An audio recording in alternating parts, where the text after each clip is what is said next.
Déjà, il faut différencier rodéo et bike life. Bike life, pour moi, c'est un sport. C'est vraiment, moi, je m'entraîne, ça fait 6-7 ans que je m'entraîne. Ouais. J'ai arrêté le travail récemment pour me consacrer à 100% dans mes vidéos, etc. D'accord. Mais ça fait 6-7 ans, je m'entraîne, je m'efforce à m'entraîner. Et derrière ça, il y a un réel sport et un réel art. Maintenant, je comprends qu'ici en France, ce soit mal vu. Ça met en danger les autres. Et là, je comprends. Donc c'est pour ça que je m'efforce, avec la notoriété que j'ai, etc., de le faire dans des endroits adéquats, parce que légalement, on n'a pas le droit. Mais je vais dans des champs, des endroits où il n'y a personne, en fait. Mais même comme ça, on risque la même chose que des personnes qui font du rodéo, justement. Mais justement, et puis bon, surtout, tu penses aux autres. C'est-à-dire que les ça. gens aussi, ils se disent, voilà, ça peut mettre en danger, voilà, quand on les voit sur les routes, sur les Bien trucs, sûr. c'est vrai que c'est compliqué. Nico, toi, tu cautionnes ça ou pas? Je cautionne pas du tout. En fait, moi, je fais pas pareil que Gringo. Lui, il va dans des spots fermés. C'est ça. Du moins, où il y a personne. Ouais, toi, tu fais quoi, toi? En fait, moi, je vais en ville. Bon, je vais pas dans des centres commerciaux non plus, je suis pas fou. Mais je vais en ville. Mais pourquoi je vais en ville? C'est parce qu'en fait, même dans les spots fermés où il y a personne, on est dans des champs, des zones industrielles où il y a personne, il y a absolument personne. Et ben en fait, on se fait bouger d'ici par la police. C'est leur boulot.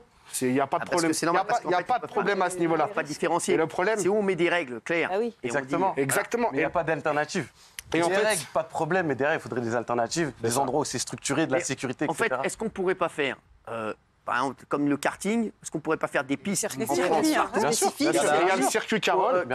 dédié au rodéo, et là, comme ça, il n'y a plus de rodéo. Bien sûr. Exactement, il y a le circuit Carole. C'est la première fois depuis plus de 15 ans. C'est la première fois, ça s'est passé il y a 3 mois, où ils ont accepté de faire des sessions ouvertes à la backlife, à la moto, donc à notre sport. Et c'est la première fois. Parce que là, on en parle, il y a des, je vous le dis, il y a des citoyens qui vivent la peur au ventre. À Lyon, dans des... Vous savez que c'est une minorité, ça. On comprend. Ça, c'est une minorité, c'est peut-être 1%. Vous savez, maintenant, vous allez dans des spots fermés, donc des zones industrielles le dimanche, là où il n'y a rien du tout. Il y a juste des mecs qui font de la moto. Vous y allez, il y a 100 personnes. Mais par contre, vous allez dans les villes ou quoi que ce soit, vous croisez jamais de moto, ça arrive jamais, ça arrive une fois tous les 100 ans. Et malheureusement, il y a des quartiers, Dans le Val d'Oise, en août, 2 enfants, 10 et 11 ans blessés. Voilà. À Rennes, une dame de 78 ans qui a été grièvement blessée, laissée pour morte en 2020. À Toulouse, une femme qui a été tuée à cause d'un rodéo, pareil, 77 ans. Mais ça, qui vivent l'enfer aussi. Donc c'est pas une fois tous les 5 ans, c'est qu'il y en a et qu'il y a donc des accidents. Donc moi je suis d'accord, monsieur, vous avez raison. Visiblement c'est quelque chose qui existe et qui fait plaisir. Donc trouvons des solutions et encadrons. C'est ce qu'il faut faire. Mais en ville, je suis pas d'accord. Non, mais je suis complètement d'accord. Mais le problème, c'est que moi, en fait, je me suis fait saisir une moto, que j'ai acheté 7 000 €, que je travaille tous les jours de la semaine pour attendre le week-end en faire. Je me suis fait saisir ma moto.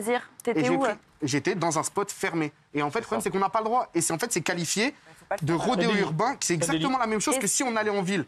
Et bah du coup, moi je vais pas rester sur un spot où la police ils peuvent venir me cueillir facilement et prendre ma moto. Oui, donc tu te venges en allant sur la route, mais du coup tu mets en péril la vie des gens, c'est ça le problème. Bien sûr, je suis conscientisme. Moi demain, on ouvre une piste à Circuit Carole. Toutes les sessions, j'y étais. J'ai payé 50 € pour 3 heures de session. Je les paye. Moi, je veux pas mettre des gens en danger. Je veux pas mettre mon futur enfant ou une grand-mère qui traverse la route. Moi, je veux juste faire de la moto. J'ai envie d'apprendre. J'ai envie d'apprendre de nouvelles techniques parce que c'est un monde.